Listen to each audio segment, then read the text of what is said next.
Every Halloween, the abandoned mental hospital on the edge of our town turned into a magnet for rowdy teens, kids with too much time and too little supervision. They'd sneak in to drink, spray graffiti, and coat the crumbling hallways with layers of silly string, treating the decaying place like their personal haunted playground. Eventually, the town had enough. Word spread that this year they weren't playing around. When Halloween rolled around and my friends, Rui, Carl, and I decided we wanted to explore the place ourselves, we learned pretty quickly just how serious things had gotten. The entire first floor of the building had been sealed up tight. Every single window was barred over with heavy carbon steel, not just boarded, fortified. The town had also cranked up security around the perimeter. We saw it firsthand when we tried to cut through the woods and stumbled upon a group of teenagers being ordered to leave by a security guard shouting from a flashlight-lit clearing. But we weren't about to let that stop us. Instead, we crept along the edge of the property, staying hidden in the thick of the trees, circling to a side of the building that seemed completely deserted. No guards, no lights, just shadows stretching out from the rusted frame of the hospital. We climbed the fence, chain link, cold to the touch, and dropped down into the brush on the other side. That's when we realized the rumors were true. Every window, every possible entrance on the lower level had been sealed off with thick bars, cold, unwelcoming steel. And still, we weren't planning on leaving. All around us we could hear the scattered sounds of movement, rustling leaves, twigs snapping underfoot, muffled voices drifting through the trees. Other kids were clearly trying their luck tonight too. But somehow, we managed to stay under the radar, ducking low and staying quiet in the underbrush, just out of sight. None of us wanted to give up. The idea of getting this close and turning back didn't sit right. We were too far in, too determined, and that determination finally paid off. Rui spotted something. Near the far corner of the building, half covered by vines and shadows, was a single window that wasn't sealed with carbon steel. Instead, it had been hastily boarded over with wooden planks. Rotten looking, weather warped, a weak point. We all had boots on, so the idea of kicking our way through seemed doable, except the window was set too high off the ground.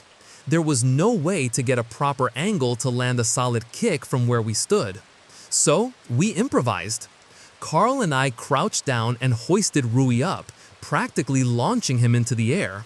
He twisted mid-lift, boots aimed squarely at the planks like a human battering ram. With a loud, splintering crack, the first board gave way. The wood was damp and half-rotted, and it snapped far more easily than we expected. Encouraged, we reached up and yanked the rest of the wood free with our hands, tossing the broken planks into the weeds. Just like that, we had our way in. But we didn't have time to celebrate. If security was nearby, they might have heard something. We had to move fast. We gave Rui a boost first, he was the shortest, and watched him scramble through the opening. Then Carl and I leapt up, grabbed a ledge, and pulled ourselves inside, one after the other. The inside was a mess. Broken furniture, scraps of metal, chunks of plaster. It all littered the floor like the skeleton of a forgotten past.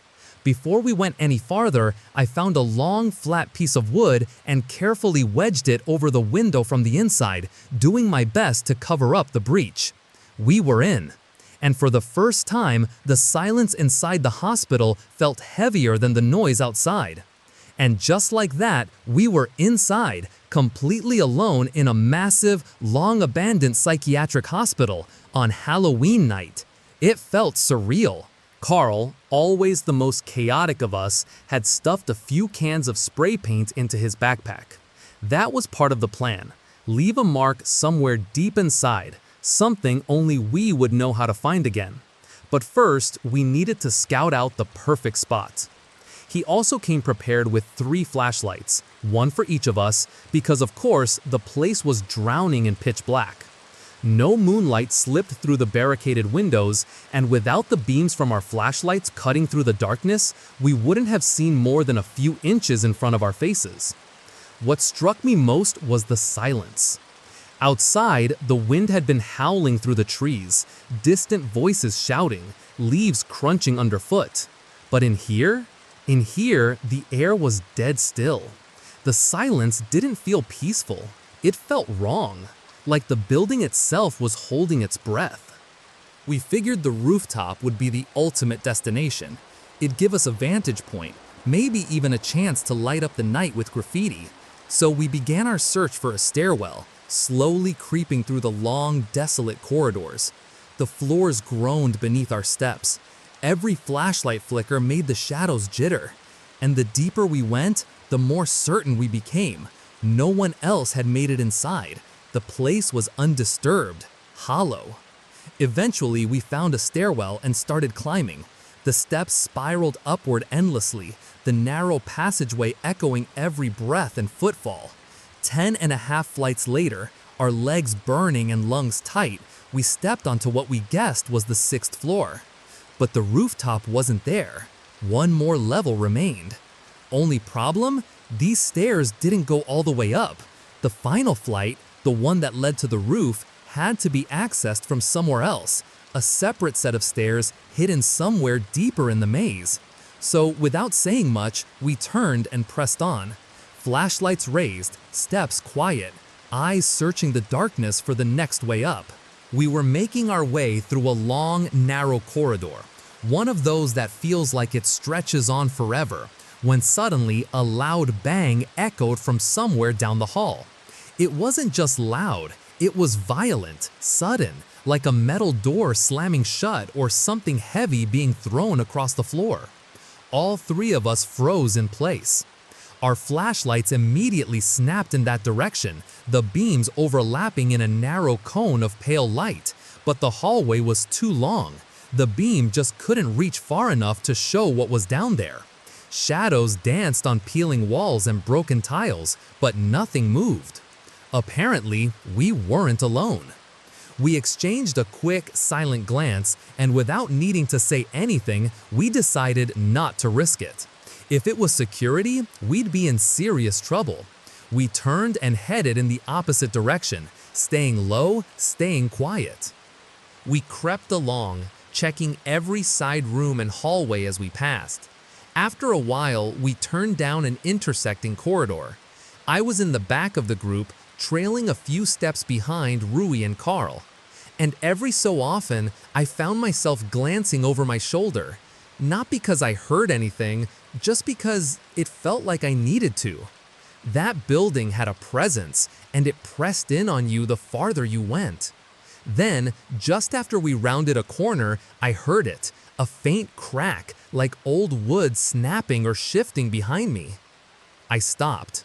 I turned around slowly. The others didn't seem to notice it, but I did. And that's when I saw it. Someone, something, was peeking around the corner we just passed. Only part of a face was visible, mostly hidden behind a splintered support beam. But they were staring, watching us. I caught just a glimpse of pale skin, dark eyes, and then, gone. The figure slipped back out of sight, vanishing into the corridor behind us. I didn't even think before calling out, "Yo!" I don't know if I was calling to my friends, the person I saw, or maybe both. My voice echoed a little too loudly. Rui and Carl stopped and turned, looking confused. I pointed toward the corner we just passed, and we all quickly made our way back. Our flashlights swept over the walls and floor as we looked down the other hallway. But there was no one there. Nothing. My friends didn't know what to believe, whether I was messing with them or really saw someone. But I wasn't kidding. I knew what I saw. And one thing was suddenly crystal clear. We weren't alone in that hospital. Eventually, we reached a part of the hallway that had all but collapsed. Nearly the entire floor was missing. Just a narrow, crumbling strip of concrete remained, barely wide enough to balance a single foot. It was a sheer drop below. Blackness.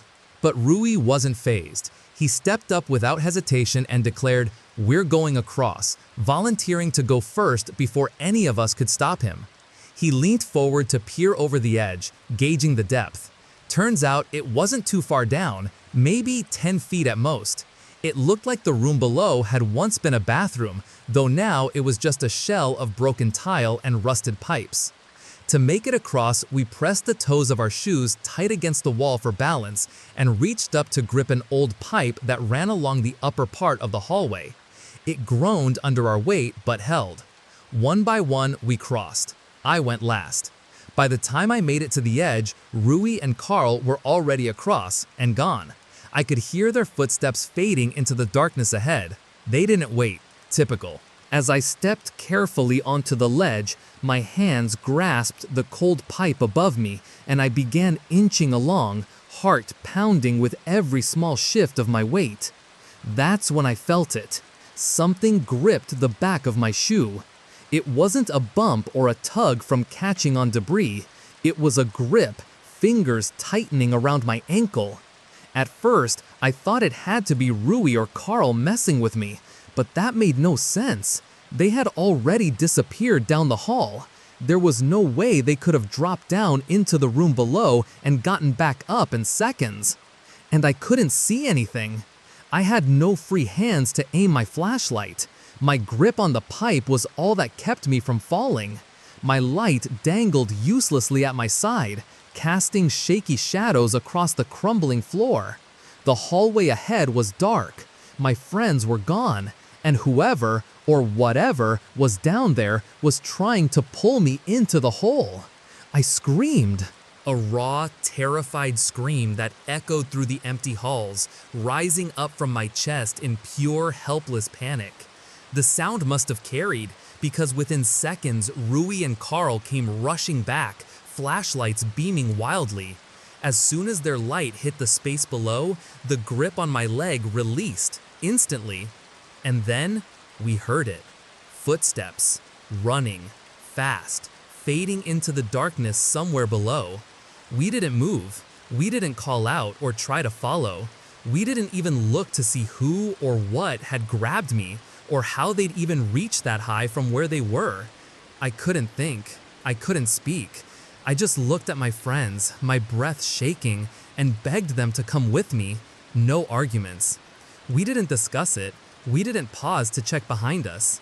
We went straight to the nearest stairwell and made our way all the way back down to the first floor, together. And we didn't split up again. But once we reached the first floor, a new problem hit us hard. We had no idea how to get out. There had only been one window that wasn't reinforced with steel bars, and we had blocked it from the inside with a heavy wooden board to hide our entry. In the chaos, none of us had paid attention to where exactly it was. Now, with our nerves shot and adrenaline crashing, we were trapped, somewhere inside this decaying maze of a hospital, and we were being hunted. None of this felt like a prank. None of it could have been a joke. No one we knew would go that far. We split our flashlights across the hallways, frantically retracing our steps, cutting through corridors that all looked the same. Every hallway felt like a dead end. Every corner felt like it was hiding something. And I couldn't shake the feeling that we were being watched. Worse, I was leading now. I was the one in front, and that meant I was the first to see him.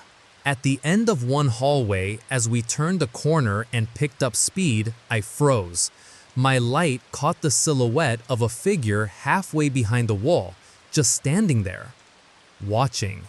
This time, it wasn't a fleeting glimpse. I saw him clearly. He was wearing a mask, a pale, stretched expression of something vaguely human but off. The kind of mask you see in cheap horror movies, only this one looked real in the worst possible way. Was it the same person who had grabbed me from the hole upstairs? I didn't know. I still don't. But I didn't stop to ask. I turned around and shouted for the others. They didn't hesitate. We all spun around and ran, hard. The echo of our footfalls bounced off the walls, chasing us like a second set of footsteps. We didn't stop. We didn't look back. Eventually, miraculously, we found it. The window. The same one we'd broken into earlier. The wooden board I had used to cover it had shifted just enough for us to spot it. Without saying a word, we yanked it free and started scrambling out. Getting out was easier than getting in. Rui went first, then Carl. I followed, heart pounding, legs shaking. When we made it back outside, the air hit us like a slap, cold, fresh, and filled with silence. Whatever noise had been going on earlier was gone. No more teens, no voices, no flashlights cutting through the trees, just emptiness. It looked like security had cleared everyone out. We could have gone and told someone. We could have found a guard, explained what we saw, warned them that there was someone still inside that building, someone dangerous. But we didn't. We couldn't. If we got caught, we'd be the ones in trouble for trespassing. So instead, we ran. We sprinted back through the woods, twigs snapping beneath our feet, breath hitching in our lungs, until we made it back to Carl's car. We didn't say much after that. We spent the rest of the night huddled in a parking lot, staring at the ceiling of the car, trying to laugh it off, trying to forget. That was our Halloween night, 2016.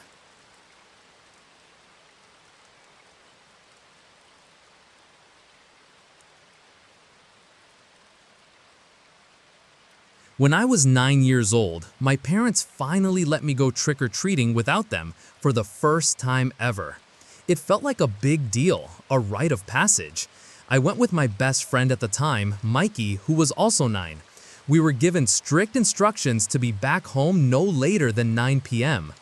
I remember we were cutting it close. It was getting late, but we were still out, still chasing the last few houses for candy. Our town wasn't the best for trick-or-treating, honestly. The properties were so spread out that every house meant a long walk and not much candy in return. The excitement started to wear thin as our bags stayed too light and our legs got tired. Then we came to this one house. It sat on a corner lot, partially hidden behind a tall hedge of overgrown bushes. Isolated, quiet. No decorations outside, but the porch light was on, a sign that they were participating, or so we thought. We rang the bell like we had a dozen times that night. I can still remember that exact moment, the details etched into my memory with perfect clarity. You're about to understand why. The door opened slowly. A man appeared, older, maybe in his mid-50s, with thin grayish hair and a mustache that barely curled at the ends. He gave us a weird look, like he wasn't expecting kids this late. His tone felt strange too, condescending, like we were toddlers instead of 9-year-olds. He asked what our costumes were, then followed up with something that immediately put me on edge. "Are you with anyone else?" We told him no, that it was just us. He seemed surprised, maybe too surprised, that our parents weren't with us. Then, without a word, he opened the door fully. Behind him was something we didn't expect, a makeshift obstacle course set up in his living room. It was built out of cardboard boxes, fake spider webs, and cheap Halloween decorations. Creepy music was playing faintly in the background. It was weird, but also kind of cool. The tunnel-like setup twisted and turned, disappearing into darkness lit only by flickering orange lights. Then he said something that made Mikey and me exchange a glance.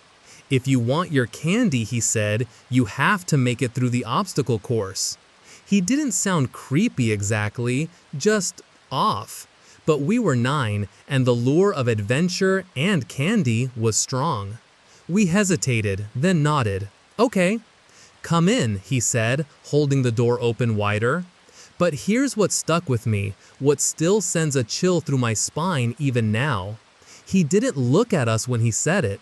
Instead, as we stepped forward, he turned his head and stared out into the darkness, off the porch toward the empty street, his eyes distant, glassy, like he was watching something only he could see. Then he slowly shut the door behind us. I was the first to crawl into the tunnel. It was made entirely of cardboard boxes, taped and propped up to form twisting, claustrophobic passageways. Mikey followed right behind me. Inside, it was darker than I expected, almost pitch black, except for the soft, flickering glow of a few dim orange Halloween lights placed here and there along the living room floor. Fake spider webs clung to the box flaps, brushing against our faces as we crawled. Plastic spiders, rubber rats, and other cheap decorations were scattered throughout the tunnel. It smelled like cardboard and dust. Every sound, our knees shuffling forward, our breathing, even the occasional creak of the boxes, felt louder in the silence. To our surprise, the tunnel just kept going. It was bigger than we thought, more elaborate, and oddly well constructed. We had to stop and turn a few times, unsure of where it ended. But eventually, we made it to the far side, where the tunnel opened into a small room. The same dim orange glow filled the space, casting long shadows on the bare walls. In the center of the room was a note taped to the wall with a single arrow pointing toward a closed door. In black marker, it read, "Candy down there." Mikey and I hesitated. Then he reached out and opened the door. Behind it was a narrow staircase leading downward into what looked like a basement. More of that eerie orange light spilled up from below, but it was faint, the kind of glow that didn't comfort you, just made things feel more wrong. The man was nowhere to be seen. We waited a few seconds, calling out softly, "Hello?" but no one answered. So slowly, we started down the steps, each one creaking under our weight. At the bottom, we stepped into an open basement. It was large, empty, and dead silent. The concrete floor stretched in every direction, and the orange light came from a single bulb hanging above. Then, slam! The door at the top of the stairs slammed shut, hard. We both jumped and spun around. Mikey darted back up first, pounding on the door. I followed, my stomach twisting as I tried the knob. Locked. Completely locked. We were trapped. Panic started to set in. We shouted for help, banged on the door with our fists, but there was nothing, just silence on the other side. That silence lasted for maybe 10 seconds before something changed. We heard it. The doorbell. Ding dong, then again. Ding dong, ding dong. It rang over and over, more urgent each time. We pressed our ears to the basement door, holding our breath. Then came the sound of the front door creaking open above us. And that's when we screamed, both of us, together, screaming at the top of our lungs, desperate to be heard. We kept screaming until we heard it. Voices. Muffled at first, then louder. There was yelling, two men shouting back and forth. It was hard to make out the words through the thick door, but it wasn't casual. It was angry, fast, heated. Something was happening, something bad, and we were still locked down in the dark. Then, suddenly, the basement door creaked open. We both stumbled back, half expecting him to be standing there, but instead, a man and a woman stood in the doorway. The woman rushed down the steps, arms outstretched, and immediately wrapped us in a tight hug. "You're okay," she whispered, breath shaky. "You're safe now. Come on, follow us." Still stunned, Mikey and I nodded and followed them up the stairs, through the same narrow tunnel of shadows we had come down moments earlier. My legs felt like jelly. I kept glancing behind us, half expecting to see that orange glow swallowed by something worse. We passed through the living room again, but this time it looked different, colder, more twisted. The man, the one who had invited us in, stood in the corner. He didn't move, didn't speak. He just stood there, hunched over that bizarre cardboard obstacle course he had built. He stared down at it, completely still, like it was something sacred. The husband didn't hold back. "You sick freak," he growled, his voice filled with disgust. We didn't look back. The couple led us outside into the cold air of the night, away from that dark house. Their own home was just across the street, warm lights glowing in the windows, a safe place in contrast to the nightmare we had just walked out of. As soon as we stepped inside, the husband picked up the phone and called the police. The wife stayed close to us, kneeling beside us as we sat on the couch, trying to catch our breath. She spoke gently, asking us questions we barely knew how to answer. What did he say to get you inside? Did he touch you? Did he say anything strange? I remember Mikey and I looking at each other, still shaken, still confused.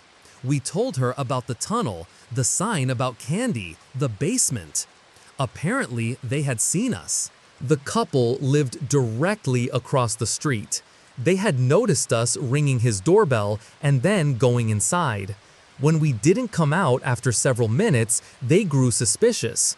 They said something about the man always keeping to himself, about the lights in his house being off most nights, about how off he always seemed. The cops arrived quickly, and what they found inside we didn't learn about until much later. There was overwhelming evidence, enough to arrest him on the spot, enough to ensure a trial, enough to make it clear that something horrible might have happened if they hadn't intervened when they did. At the time, being 9 years old, we didn't understand the full depth of the situation, not really, but looking back now, we know exactly what almost happened, and we'll never forget the couple across the street, the ones who paid attention, the ones who stepped in, the ones who saved us. Justice was served that night, and so were we.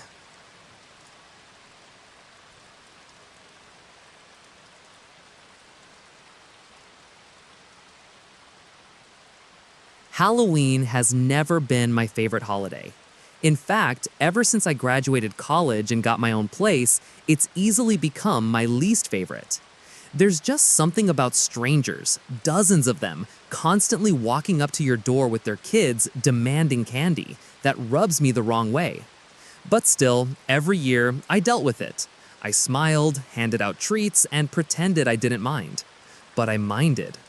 My property is fairly large, open, no fences, and that made it a magnet for chaos.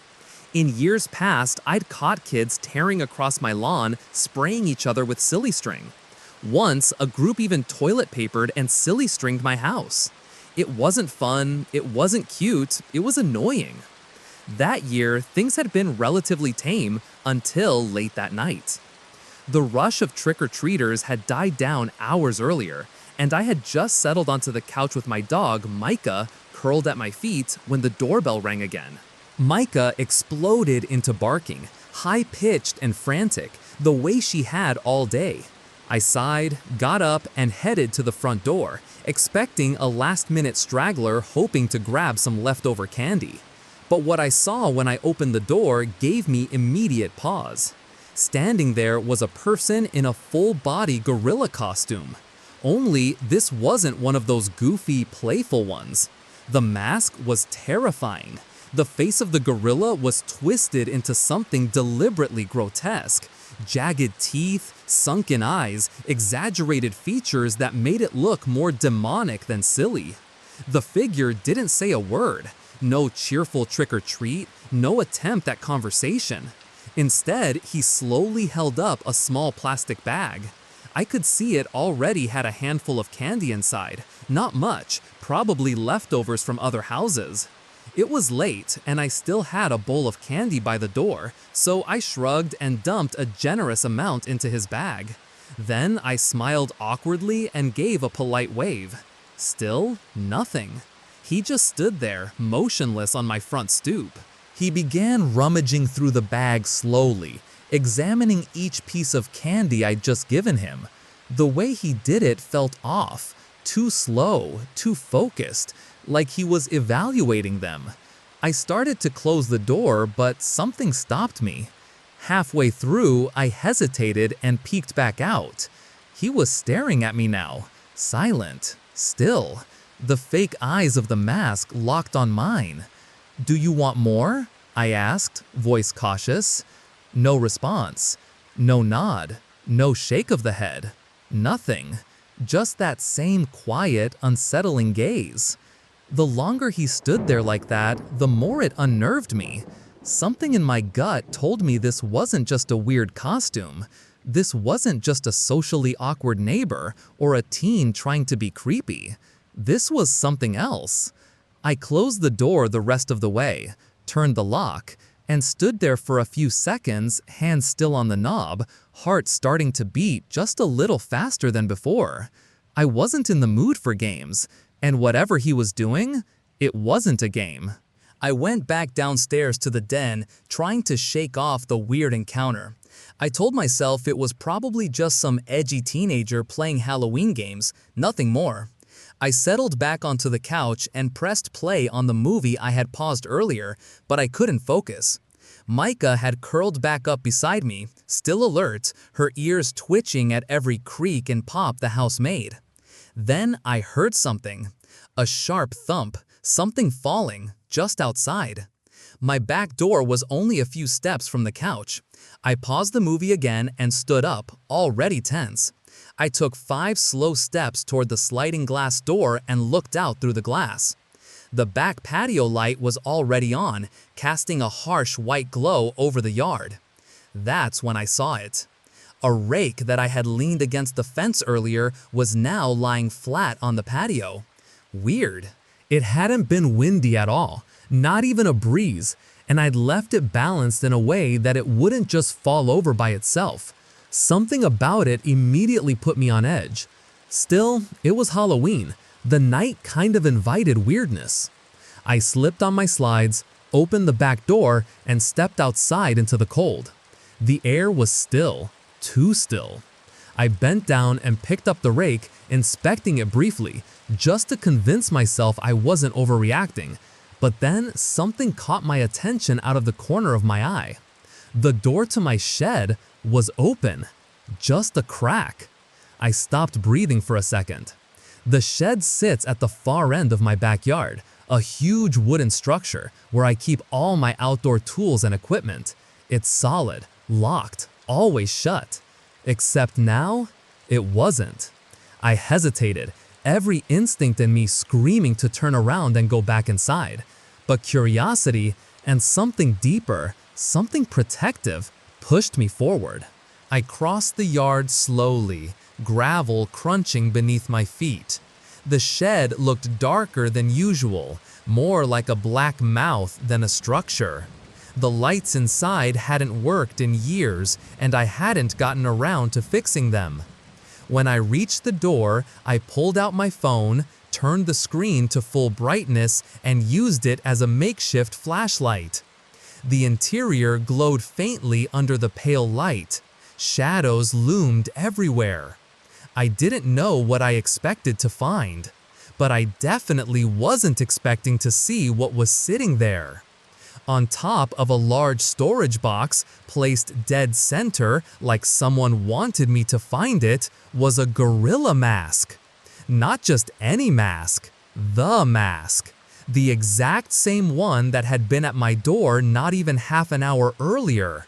Grotesque, oversized, with jagged features and hollow eyes that stared back at me even in the dim light. I knew right away. Someone had been inside my shed, and they weren't wearing that mask anymore. The faint glow from my phone screen barely reached beyond a few feet, casting long, jittery shadows across the inside of the shed. The air was thick with dust and the scent of old wood and gasoline. Every breath felt heavy. Still, I walked in. Step by cautious step, I edged farther into the darkness, the phone trembling slightly in my grip. I don't know why I kept going. Maybe I just needed to know what I was dealing with, needed to see it with my own eyes. That's when I saw him. In the far corner of the shed, just beyond the reach of the light, stood a man. The gorilla suit clung to his body like it had been sewn on, matted and wrinkled from wear. But the mask was gone. He was facing the wall, just standing there, still as stone, not moving, not speaking. And he wasn't a kid, not even close. The faint glow from my phone screen barely reached beyond a few feet, casting long, jittery shadows across the inside of the shed. The air was thick with dust and the scent of old wood and gasoline. Every breath felt heavy. Still, I walked in. Step by cautious step, I edged farther into the darkness, the phone trembling slightly in my grip. I don't know why I kept going. Maybe I just needed to know what I was dealing with, needed to see it with my own eyes. That's when I saw him. In the far corner of the shed, just beyond the reach of the light, stood a man. The gorilla suit clung to his body like it had been sewn on, matted and wrinkled from wear, but the mask was gone. He was facing the wall, just standing there, still as stone, not moving, not speaking. And he wasn't a kid, not even close. He was old, maybe in his 60s, with stringy gray hair hanging over his neck and a gaunt, wrinkled face. His posture was wrong, rigid and strained, like someone who'd been standing there for hours. The silence surrounding him was so absolute it felt suffocating. I didn't know if he had seen me or heard me. I didn't plan to find out. I began backing away, slow and silent, trying not to step on anything that might crack or shift. My heart was pounding so hard I could barely hear over it. Then, without a sound, his head snapped toward me. Just his head, nothing else moved. His pale, sunken eyes locked onto mine with inhuman stillness. I froze. For a split second, it felt like time stopped, like my body refused to move. Then every instinct screamed at once, and I turned and bolted. I ran out of the shed as fast as my legs would take me and slammed the door shut behind me with everything I had. My lungs burned, my hands shook.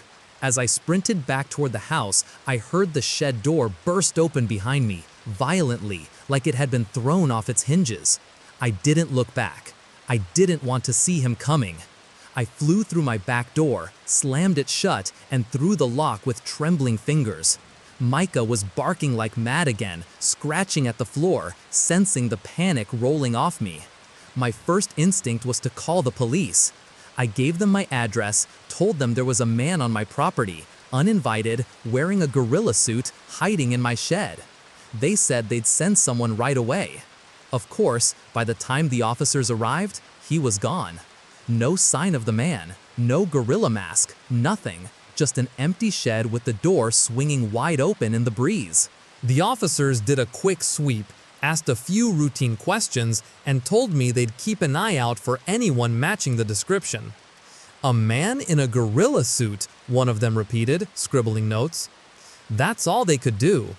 And then they left, leaving me standing alone in the middle of my living room, still shaking, still wondering who the hell that man was. And why he chose me. After everything that had happened, I had no interest in finishing the movie. I turned off the TV, double-checked all the locks on my doors and windows, and made my way upstairs. Micah followed me halfway before circling back down, still on edge. I didn't blame her. I tried to sleep. But sometime in the middle of the night, I woke up to her barking. Loud, aggressive, relentless. I shot upright in bed, heart already racing, the memory of the man in the gorilla suit flashing through my mind like a lightning strike. I slipped out of my room, barefoot, and crept down the stairs in the dark. Micah's barking led me to the den. She was planted at the back door, tail rigid, teeth bared, growling and snapping at something unseen. Her body was pressed forward like she was ready to attack. I moved in slowly, voice low. "Micah, hey, what is it?" Without opening the door, I leaned in and took a quick look through the glass. Nothing. Just the backyard, still and quiet under the pale glow of the motion light. The shed door was still shut, exactly as I'd left it. No movement, no sound, no man in a costume. Still, I couldn't shake the unease creeping up my spine. There was something about that yard, about the air, that didn't feel right anymore. I pulled Micah back by the collar and locked the door tight. Then I scooped her up and carried her upstairs. She didn't protest. She curled up next to me in bed, But even then, sleep didn't come easy. Every few minutes, she'd let out a soft growl, low and steady, like she sensed something just outside the walls. And every time she did, I felt my stomach twist a little tighter. Eventually, though, exhaustion took over. I drifted off sometime before dawn with Micah curled close and the sound of her breathing just enough to calm me. The next morning, everything was normal. The shed door was closed, the backyard was empty, no signs of anyone or anything. And from that point on, life went back to how it had always been. Nothing strange, nothing out of place. But to this day, I still think about that Halloween. The mask, the man, the silence in the shed, the way he turned his head without making a sound. It was, without question, the scariest Halloween I've ever had, and no part of me ever wants to top it.